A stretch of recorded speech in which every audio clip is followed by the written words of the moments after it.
ನಮಸ್ಕಾರ ಸ್ನೇಹಿತರೆ. ಸಂಜೆ ಹೊತ್ತು ಏನಾದರೂ ಸ್ನ್ಯಾಕ್ಸ್ ತಿನ್ನಬೇಕು ಅಂತ ಅನಿಸಿದ್ರೆ 5 ನಿಮಿಷದಲ್ಲಿ ಪ್ರಿಪೇರ್ ಮಾಡ್ಬೋದು ಈ ಒಂದು ರೆಸಿಪಿನ. ಇದಕ್ಕೆ ಮೇಯ್ನಾಗಿ ಪುರಿ ಅಥವಾ ಮಂಡಕ್ಕಿ ಏನಿದೆ ಅದಿದ್ರೆ ಸಾಕು.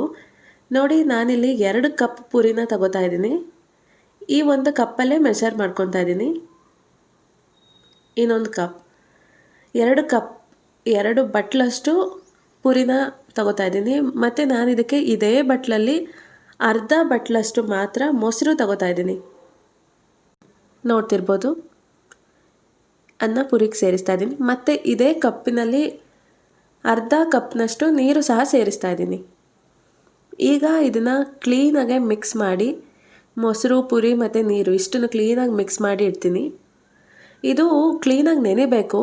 ಒಂದು 2ರಿಂದ 5 ನಿಮಿಷ ನೆಂದರೆ ಸಾಕು, ಯಾಕೆಂದರೆ ಪುರಿ ಬೇಗ ನೆನೆಯುತ್ತೆ. ನೋಡಿ, ಈ ರೀತಿ ನಾನು ಕ್ಲೀನಾಗಿ ಎಲ್ಲನೂ ಮೊಸರೆಲ್ಲ ಪುರಿ ಜೊತೆ ಕ್ಲೀನಾಗಿ ನೆನೆಯೋದಕ್ಕೆ ಮಿಕ್ಸ್ ಮಾಡಿ ಇನ್ನು ರೆಸ್ಟಿಗೆ ಬಿಡ್ತೀನಿ. ಒಂದು 2 to 3 ಮಿನಿಟ್ಸ್ ಇಂದ 5 ಮಿನಿಟ್ಸ್ ಬಿಟ್ಟರೆ ಸಾಕು. ನೋಡಿ, ಇಲ್ಲಿ ಕ್ಲೀನಾಗಿ ಅದು ಮೆತ್ತಗಾಗಿದೆ ಪುರಿ ಎಲ್ಲ. ಇದನ್ನು ನಾನು ಮಿಕ್ಸಿ ಜಾರ್ಗೆ ಹಾಕೋತಾ ಇದ್ದೀನಿ. ಹಾಗೆ ನಾನು ಇದ್ರ ಜೊತೆ ಹಸಿ ಆಲೂಗೆಡ್ಡೆನ ಹೆಚ್ಚಿಟ್ಟಿದ್ದೀನಿ. ಇದ್ರ ಜೊತೆಗೆ ಆಲೂಗೆಡ್ಡೆ ಕೂಡ ಸೇರಿಸ್ತೀನಿ. ನೋಡ್ತಿರ್ಬೋದು, 1 ಆಲೂಗೆಡ್ಡೆ ಇದ್ದರೆ ಸಾಕು. ಈಗ ಇದನ್ನ ಕ್ಲೀನಾಗಿ ಗ್ರೈಂಡ್ ಮಾಡ್ತೀನಿ. ಅದು ಈ ರೀತಿ ಇಷ್ಟು ಪೇಸ್ಟ್ ಆಗಿದ್ದರೆ ಸಾಕು ಫಸ್ಟಿಗೆ. ನಂತರ ನಾನು ಅದೇ ಬಟ್ಲಲ್ಲೇ 1 ಬಟ್ಲಷ್ಟು ಅಕ್ಕಿ ಹಿಟ್ಟನ್ನು ತಗೋತೀನಿ. ನೋಡ್ತಿರ್ಬೋದು, 1 ಬಟ್ಲಷ್ಟು ಅಕ್ಕಿ ಹಿಟ್ಟನ್ನು ಅದಕ್ಕೆ ಸೇರಿಸ್ತೀನಿ. ಮತ್ತು ಅದರಲ್ಲಿ 1 ಕಪ್ಪಷ್ಟು ನೀರನ್ನ ಸಹ ಸೇರಿಸ್ತಾ ಇದ್ದೀನಿ. ಈ ಎಷ್ಟು ಪೇಸ್ಟನ್ನು ಕ್ಲೀನಾಗಿ ಗ್ರೈಂಡ್ ಮಾಡಬೇಕು. ಗ್ರೈಂಡ್ ಮಾಡಿರೋ ಹದ ನೋಡ್ತಿರ್ಬೋದು, ಇಷ್ಟಿದ್ರೆ ಸಾಕು. ನೋಡ್ತಿರ್ಬೋದು, ತೀರಾ ಗಟ್ಟಿಗೂ ಇರಬಾರ್ದು, ತೀರಾ ತೆಳುವಾಗೂ ಇರಬಾರ್ದು, ಇಷ್ಟು ಹದ ಇದ್ದರೆ ಸಾಕು. ಇದಕ್ಕೆ ನಾನಿವಾಗ ಸಣ್ಣದಾಗಿ ಹೆಚ್ಚಿಟ್ಟಿರೋ ಈ ಮೆಣಸಿನ್ಕಾಯಿ, ಹಾಗೆ ಕರಿಬೇವಿನ ಸೊಪ್ಪು, ಹಾಗೆ ಸಣ್ಣದಾಗಿ ಹೆಚ್ಚಿಟ್ಟಿರೋ ಸಾಂಬಾರು ಸೊಪ್ಪು ಸೇರಿಸ್ತಾ ಇದ್ದೀನಿ. ಮತ್ತು ನಾನು ಇದಕ್ಕೆ ಈರುಳ್ಳಿನ ಸಹ ಸಣ್ಣದಾಗಿ ಹೆಚ್ಚಿಟ್ಕೊಂಡಿದ್ದೀನಿ, ಅದನ್ನು ಸೇರಿಸ್ತೀನಿ. 1 ಸ್ಪೂನ್ ಜೀರಿಗೆ, 1 ಈರುಳ್ಳಿ ಸಣ್ಣದಾಗಿ ಹೆಚ್ಚಿಟ್ಕೊಂಡಿದ್ದೆ, ಇಷ್ಟನ್ನು ಅದಕ್ಕೆ ಸೇರಿಸ್ತಾ ಇದ್ದೀನಿ. ಇದಕ್ಕೆ 1/4 ಟೇಬಲ್ ಸ್ಪೂನ್ ಉಪ್ಪು ಹಾಕಿದ್ರೆ ಸಾಕು. ಕ್ಲೀನಾಗಿ ಇದನ್ನ ಮಿಕ್ಸ್ ಮಾಡ್ಕೊತಾ ಇದ್ದೀನಿ. ನೋಡ್ತಿರ್ಬೋದು, ಇದಕ್ಕೆ ನಾನು ಸೋಡಾ ಅಥವಾ ಏನೋ ಆ್ಯಡ್ ಮಾಡೋದಿಲ್ಲ. ಯಾಕೆ ಅಂದರೆ ನಾವು ಸೋಡಾ ಆ್ಯಡ್ ಮಾಡಲಿ ಅಥವಾ ಬಿಡಲಿ, ಕ್ರಿಸ್ಪಿಯಾಗಿ ಕ್ಲೀನಾಗಿ ಚೆನ್ನಾಗೇ ಬರುತ್ತೆ. ಸೋಡಾ ಸೇರಿಸ್ಬೇಕು ಅನ್ನೋ ಏನು ಖಂಡಿತ ಅಂತ ಏನಿಲ್ಲ. ಹಾಗೆ ಮಾಡಿದ್ರು ತುಂಬಾ ಚೆನ್ನಾಗಿ ಬರುತ್ತೆ. ಈ ರೀತಿ ಕ್ಲೀನಾಗಿ ಮಿಕ್ಸ್ ಮಾಡಿ 1-2 ನಿಮಿಷ ನೆನೆಯೋಕೆ ಇಡೋಣ.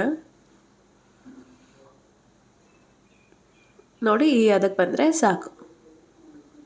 ಈ ಕಡೆ ನಾನು ಎಣ್ಣೆ ಕಾಯೋದಕ್ಕೆ ಇಟ್ಟಿದ್ದೆ, ಅದು ಕ್ಲೀನಾಗಿ ಕಾದಿದೆ.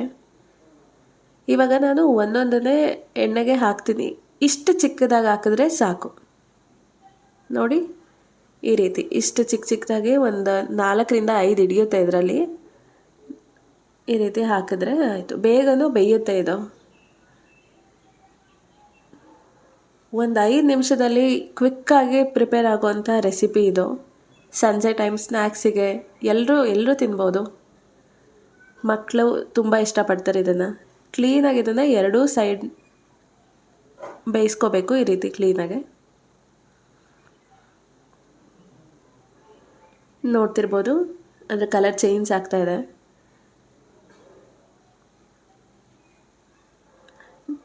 ನೋಡಿ, ಇಷ್ಟು ಬಂದರೆ, ಇಷ್ಟು ಕಲರ್ ಚೇಂಜ್ ಆಗಿದ್ರೆ ಸಾಕು, ಬೆಂದಿರತ್ತಿದು. ಇದನ್ನು ನಾನು ತೆಗೆದಿಡ್ತಾ ಇದ್ದೀನಿ. ನೋಡಿ, ಇಷ್ಟು ಕಲರ್ ಈ ಕಲರಿಗೆ ಚೇಂಜ್ ಆದರೂ ಸಾಕಾಗುತ್ತೆ.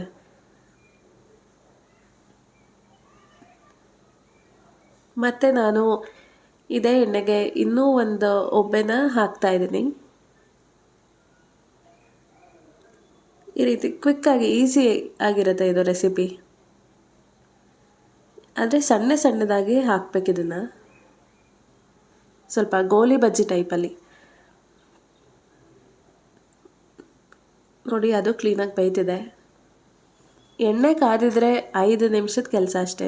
ನೋಡಿ, ಈ ರೀತಿ ಇದಕ್ಕೆ ಕೆಂಪು ಚಟ್ನಿ ಅಥವಾ ಗ್ರೀನ್ ಚಟ್ನಿ ಜೊತೆ ಇದನ್ನು ಏನಾದ್ರು ಕಾಂಬಿನೇಷನ್ ಆಗಿ ಇಟ್ಕೊಂಡು ತಿಂದರೆ ಇನ್ನೂ ಚೆನ್ನಾಗಿರುತ್ತೆ. ನೀವು ಎಲ್ಲ ಈ ರೆಸಿಪಿನ ಟ್ರೈ ಮಾಡಿ, ತುಂಬಾ ಅದ್ಭುತವಾಗಿರುತ್ತೆ. ಟ್ರೈ ಮಾಡಿ ಕಮೆಂಟಲ್ಲಿ ತಿಳಿಸಿ. ಹಾಗೆ ನನ್ನ ಚಾನಲ್ನ ಸಬ್ಸ್ಕ್ರೈಬ್ ಮಾಡಿ, ಲೈಕ್ ಮಾಡಿ. ಧನ್ಯವಾದಗಳು.